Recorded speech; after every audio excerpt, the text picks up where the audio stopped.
Hit that subscribe and share those links. And suck it, nerds. How's it going, YouTube? It's Vengeful Shadows here, and we're going to do a real quick video. After the latest ban list hitting our boy Apointer of the Red Lotus, we are trying to find some really good replacements to, kind of remedy the problem with him, helping out against tier elements as well as a lot of other decks when you don't really have all the hand traps to stop the deck itself. So it's nice just hitting the starters or the extenders out. And Apointer, unfortunately, did see one on this list, and it's almost like he knew. He's just holding up the little one finger, so he's like, yeah, I'm going to one. The thumb doesn't count, guys. It's not a finger, so he's holding up one finger, okay? And he knew he was going to one, but that's okay, because we actually have some pretty sweet alternatives we're going to discuss today. And that being said, it is going to be Lightforce Sword. Now, I hear you. Not quite the same as Apointer of the Red Lotus, and I very much understand that. I love Apointer. I've been in love with it since it first came out. Old common, no one used it, but it's a pretty sweet card, all right? And there's some pluses, obviously, to Apointer that Lightforce Sword doesn't have, as well as some benefits for Lightforce Sword that Apointer doesn't have, okay? And I just want to go over the benefits real quick. Obviously, Apointer is good. You reveal your opponent's entire hand, thus giving you, knowledge of their hand, the options, the deck they're playing, what their, combo lines are if you're familiar with their deck as well. And just seeing what kind of outs they have if you hit certain, combo chains out of their hand. They might have an extender, so which one to hit. You don't want to just hit the starter so they extend out, and it doesn't matter what you hit. So Apointer definitely gives you that knowledge and lets you make a knowledgeable choice based on the selection that you see, okay? So that being said, that is not going to be replaced with Lightforce Sword, but again, there are a lot of other benefits that come with it, okay? So you look at your opponent's entire hand, you banish one card from it until your opponent's next end phase, okay? So you get a turn essentially where the card is gone. It's really nice. It gets banished face up, but with the Apointer of the Red Lotus, the kind of drawbacks that we saw with the card, not much in the game when you're going first, but you do pay 2,000 life points, and you have to reveal your entire hand, okay? So you have to have a hand to work with to reveal to the opponent, all right? So in a lot of boards nowadays, and with a lot of decks, you actually will empty out a bunch of the resources that you have available to you, especially if you're going first with 5 cards in hand. Pretty easy to dump out your entire hand. So certain decks would actually not play Apointer because they couldn't use Apointer, okay? And that's why you didn't see it played in certain decks, is because they would actually use out most resources, set an Apointer, have no cards in hand, thus they can't use it, okay? So the having the hand was kind of, if anything, the biggest, if you want to say, cost to Apointer, and then obviously paying 2,000 life points, all right? But you got to see the opponent's entire hand and hit a really good card, any card you wanted. That's really nice. But today we're talking about Lightforce Sword, all right? And Lightforce Sword, for those of you that are a little bit newer to the game, it's a super old card. For those of you that has been around for a minute, this was actually used way back in the OG Yu-Gi-Oh! And Season 2 for Battle City. Whenever he pulled it, I think he actually pulls it in Season 1 and then uses it in Battle City or something. So it's real good. Uses it, takes out the Exodia piece in hand as well as the obelisk later on, but enough the nerd right there. We got the banish one card at random for the opponent's hand face down, okay? And then during the opponent's 4th standby phase after this card's activation, you return that card to their hand.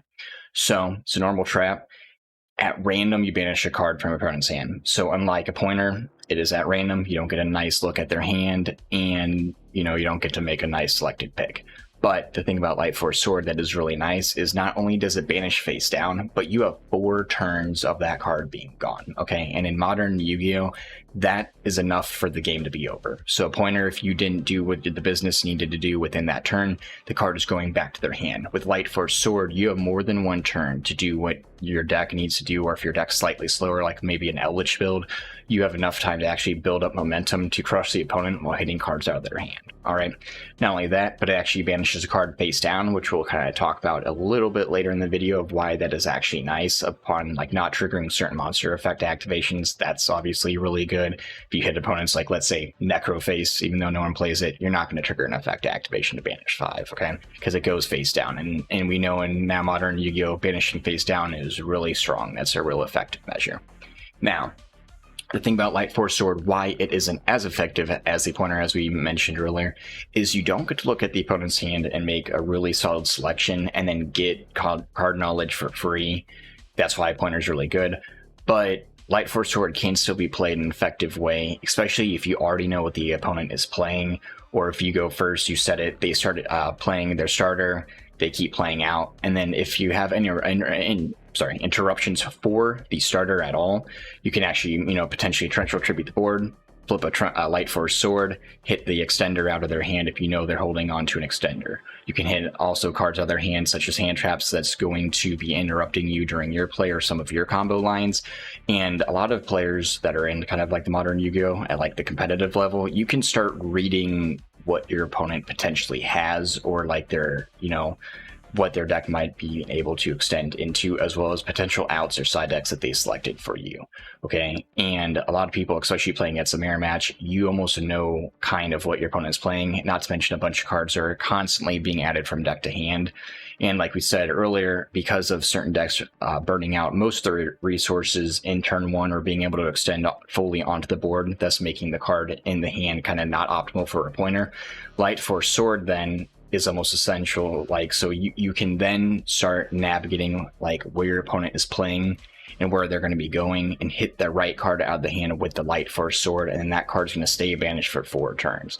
And yes, you're not going to get the card knowledge from the hand, you're not going to hit the perfect one, but in certain circumstances, Lightforce Sword can essentially do the same thing without the cost of the Appointer, especially if you're already going to let the opponent kind of start extending out, and then you're going to hit the card that will be useful later on in the combo line. So they're going to be kind of frozen half there with the combo on board without the extension to like kind of prolong into the full board. Okay, so that's why Lightforce Sword in general, very strong card. I feel like it is a little underrated right now, solely because you don't get to look at the opponent's hand for free, which I understand that is just really broken in Yu-Gi-Oh! Let's be honest.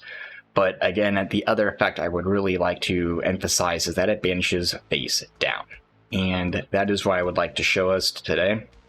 We got the new archetype, Kashtira. Might be pronouncing it horribly, I don't know.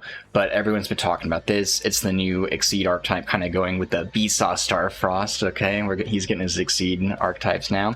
So here we are. And basically what his effect is during the same phase, you can special summon one of the Kashtira from the deck, and you can only use that effect once per turn, alright? And then each time an opponent's card or cards is banished face down, you can choose one unused main monster zone or spell trap zone. It cannot be used while this monster is on the field face up, okay? So that's super good. And I mentioned that it hits cards face down. So if you, a lot of people have been testing some OCG builds and what they're going to be running when these come out over to the TCG. And the cool thing that they're doing is they're bringing out multiple to the board and completely locking down the opponent's main monster zone. And a kind of cool little card you could combo with them if you're using this in a go first deck is something like Lightforce Sword. So with that on the board, you activate Lightforce Sword, hit a card from their hand for 4 turns. Not only are they missing the card from their hand, but now they're missing a monster zone. If you only got one on the board, it's not as amazing. But honestly, a lot of the decks I've been seeing, they're stacking up to 2 of these on the board, so that's 2 monster zones they're missing. If you activate a Lightforce Sword or 2, you're blocking all but one of their monster zones. So that's really good if you're able to like bust that into a combo somehow. So I just wanted to definitely mention, with the Shangri-Ila's coming out over to the TCG eventually, I think it's actually really nice to look at Lightforce Sword and how that actually plays into the combo line a little bit there, as well as it being kind of a trap trick target, just like the Apointer of the Red Lotus was. But it's really nice being able to hit another Lightforce Sword onto the board and hit a card out of their hand. And then, as well as this being just kind of giving a shout out to Lightforce Sword and how I kind of really think this is going to be seeing play in the future. There is some retail value to it as well for people who do like the market watch of things. We do have overall a cheap selection. There's a bunch of commons, a rare from the Pharaoh Servant, as well as Dark Beginning 1 and Retro Pack commons over here, which are both very cheap. But the one I would like to focus on today is the super rare from the Legendary Collection 3, okay? So we've actually been seeing there about like 50 cents right now, and like a lot of the 50-cent ones have been bought out, so we're sitting at about $1 to 66 cents. Okay, so one here for 66, we're sitting over $1 over here, and then $1 shipping. So it's like a buck or two for a Lightforce Sword super rare, and then so it's like $1.50 after shipping with those down there. So not too bad for super rare from a legendary collection, which is way back then. And unless this would see play, I don't really see it getting a reprint anytime soon, unless they like put it in some weird memorabilia pack or something. But that is the video, guys. Just wanted to shed some light on Lightforce Sword, and hopefully it can creep its way into the metagame and see some play. If you like that video or any of the content, as always, please hit that subscribe button. We're trying to get the numbers up a bunch. We've been seeing it increase, and I do very much appreciate the feedback. Leave comments, and most importantly, do share the video, because that really helps the channel out. We also got a Twitter. Drop a follow on there, as well as a Twitch. But as always, guys, hopefully you got a lot out of the video. Do share it. Keep safe, everyone, and suck it, nerds.